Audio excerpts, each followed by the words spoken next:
লাড্ডু বলছে। আর পৃথিবীর যে প্রান্তেই থাকুক না কেন, তার জিহ্বায়, সে যত বড় পাপী হোক না কেন, যদি তার জিহ্বায় রাধা নাম উচ্চারণ হয়ে যায়,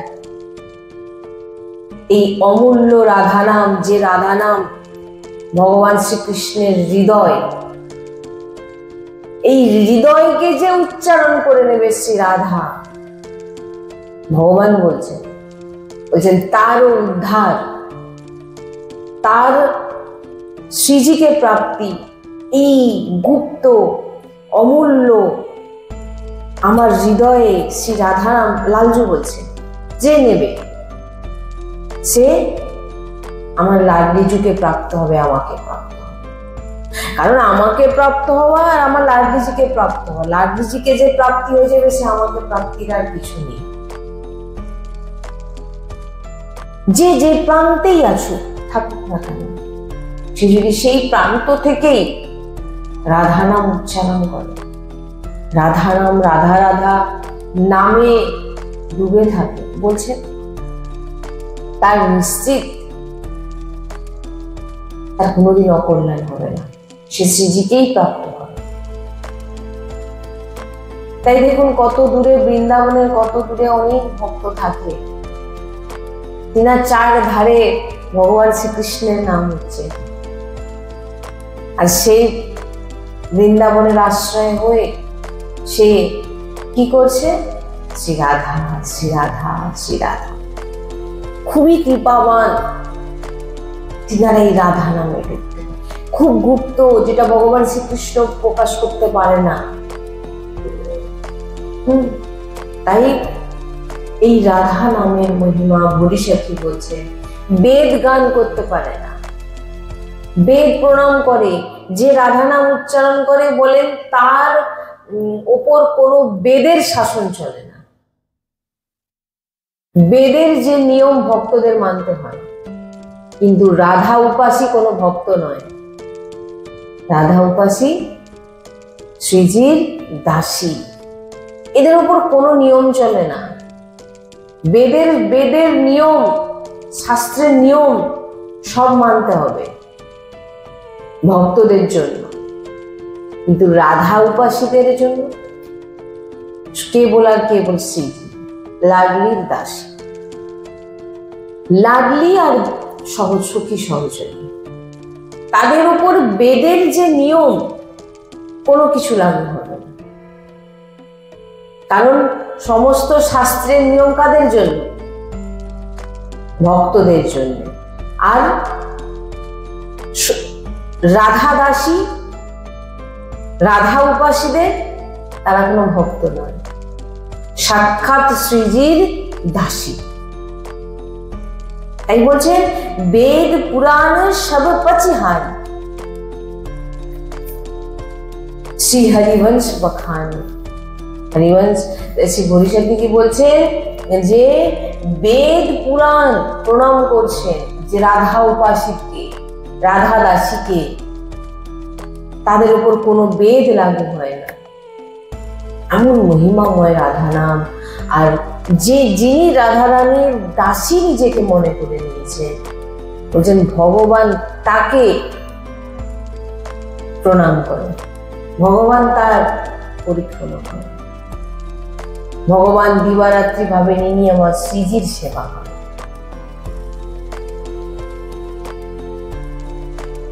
তুমি কি জানো রাধা নামের মহিমা? অনেকে বলে রাধা রাধা করে, তুমি যদি রাধা নামের মহিমাটা বুঝতে, তুমি যদি রাধা নামের যে গুরুত্ব বুঝতে, তাহলে তো তুমি, তোমার মুখ থেকে এই ভাষাটা কখনো বেরোতই না, জানে না বলে। তাই শ্রীপাদজি মহারাজ বলছেন যে যারা এরকম কথা বলে আমি তাদের সঙ্গে কথা বলি না। কেন এই কথা বলছেন? কারণ বলছেন যারা যে বিষয়টা নিয়ে জানে না, সে যতটা জানে সে ততটার মধ্যেই স্থির, সে ততটাই জানে, এর থেকে বেশি তুমি জানো না। তাই এখন যেটা করছো সেই সেই উপাসনাটাকে মন দিয়ে করো, তখনই তুমি এই উপাসনার আর এই এই রাধা নামের মহিমা তুমি তখন বুঝতে পারবে। তাই এমন ব্যক্তিদের সঙ্গে আমরা কথাও বলতে চাই না। সর্বোপরি মেরি রাধা, জগৎ ভগবানকে ভজনা বলছেন, বারবার মালা ঘোরাচ্ছেন, বারবার মালা ঘোরাচ্ছেন, আর একবার বসে রাধা নামকে দেখছেন। হাজার একবার রাধা নামকে দেখছেন বসে, আপনি দেখছেন নাকি? গুরুজি বলছেন বারবার মালা চালাচ্ছ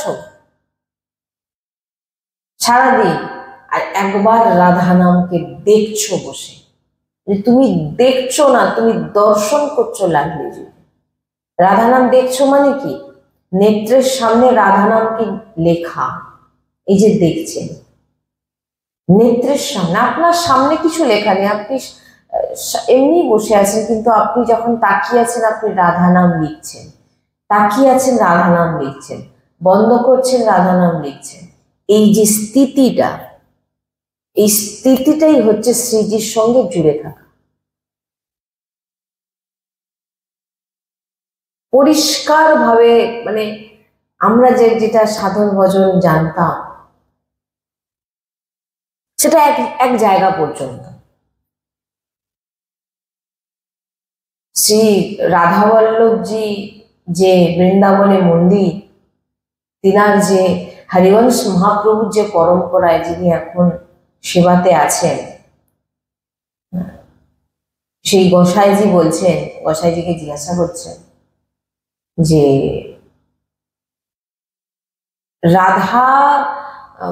রাধাবল্লভ সম্প্রদায়ে কি রাধা অষ্টমীতে কি ব্রত করা হয়? তখন তিনি বলছেন যে এই উপাসনা মার্গ টোটালি অন্যরকম, এ অনেক রহস্য, অনেক গুপ্ত। সত্যি কথা বলতে আমি রাধাবল্লভজি রাধার মানে জানতামই না কিছু। আজকে যদি এই যে কথাগুলো বলতে পারছি না, এটা শুধু রাধারানীর কৃপাতে, আমি কিচ্ছু জানতাম না, আর কোনোদিন ভাবিও নি এই সমস্ত কিছু চর্চা করব, এই মার্গে আসবো। এগুলো সব ওই যে বলে না, জোরে যেন দড়ি বেঁধে কেউ টানে বলে না, ওই রকম। যে এখানে কি গোসাইজিকে জিজ্ঞাসা করছেন, এখনো এই কিছুদিন আগেকার কথাই বলছি, তো উনি বলছেন আমাদের গুরুজিরও গুরুজি তিনি রাধাবল্লভ যে মন্দিরের যে গোসাই আছেন একজন, এখন যিনি সেবাতে আছেন, হরিবংশ মহাপ্রভুর যে পরম্পরা,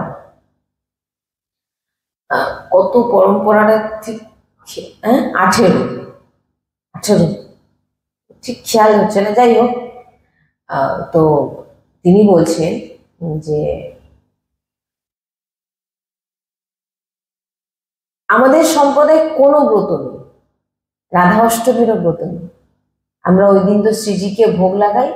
আমাদের কাছে কি রাধা অষ্টমী, কি জন্মাষ্টমী, কি অন্য কোনো বার, কোনো ব্রত নেই।